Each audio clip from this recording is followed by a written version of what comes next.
that they identified some behaviors that they didn't like. And the reason why they didn't like it is it was impacting them now directly. And that's probably one of the major reasons for change, right? Before I could ignore it, it was it was impacting everyone else, but now that it's impacting me, oh God, I can't be around this. Their concern, and I'll pose this to you, was terrain. If I no longer accept this behavior, I'm going to lose the circle of friends and acquaintances that I belong to. If I lose them, I don't know if I am good enough to attract better.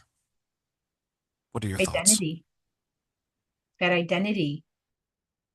So often we hold on, and we do that even personally. We'll hold on to traumas because we don't know who we are without the trauma. We hold on to friends because we don't know who we are without those friends, knowing that those friends are not benefiting us and bringing us in a direction of positive evolution. We still hold on to them for a sense of safety, right? Who or what are you? Where did you come from? How long have you been here? How are you helping me? It's helping to create that sense of security, which as humans we want. We're hyper social creatures. We're tribal people. No matter how independent we think we are, our whole natural antidepressant system is based on social engagement. Oxytocin, dopamine, endorphins, serotonin is by human contact, physical contact of social interaction.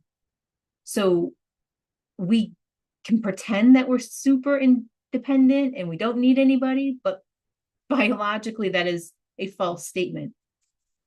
So I understand the dilemma of not wanting to be isolated, segregated, having to start over.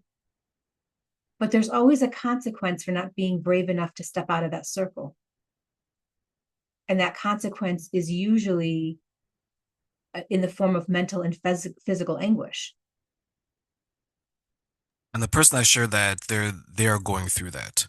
And Mhm. they're going through that because, to your point, when we talked about what's going on, not only politically, but culturally in the two different countries, is that I think it's a trap for so many people because it's not that they maybe consciously want to do some of the things that they're doing. It's because maybe subconsciously they're thinking, okay, you know what? For me to fit in, I need to go along to get along. And what this person is suffering is that the person that they're with is starting to point out the cracks in the group. And because they're pointing it out, she's seeing it. And because she's seeing it now, she has to confront it. And because she's confronting it, she's at a crossroads. And because she's at that crossroads, she's like, my brain knows this chaos. My brain knows what this other path can be. Very bright, very happy. I'm with this person. I don't know what I'm going to do. And I wonder how many people who are xenophobic, as you mentioned, who are full of hate, they're doing it just because it's comfortable. What are your Oh, thoughts? absolutely.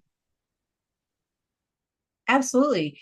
Because again, we're such creatures of discomfort avoidance. We will we will do anything.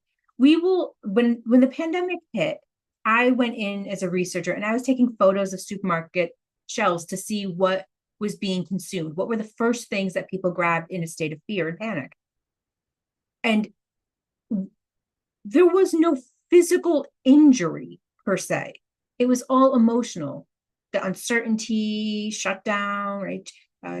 North American countries had a certain protocol, as did around the world, different protocols. The emotional discomfort was so great that the Tylenol, the Advil, the ibuprofen were wiped off the shelves. That's not physical pain. Uncertainty is not physical pain, but we are so afraid of feeling emotions that people numb themselves with pain reliever for discomfort.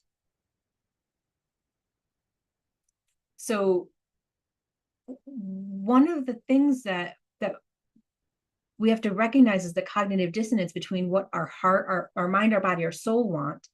So if our heart and our soul are like, we need to go in this direction, and the mind's like, I don't want to deal with the discomfort, now we get cognitive dissonance. We get the collision of our beliefs to our actions, that they're not matching. There's not an alignment. And that disconnection creates even more discomfort. So she has to act. She has to go through that withdrawal and move forward, because the consequences are too great by not taking that step.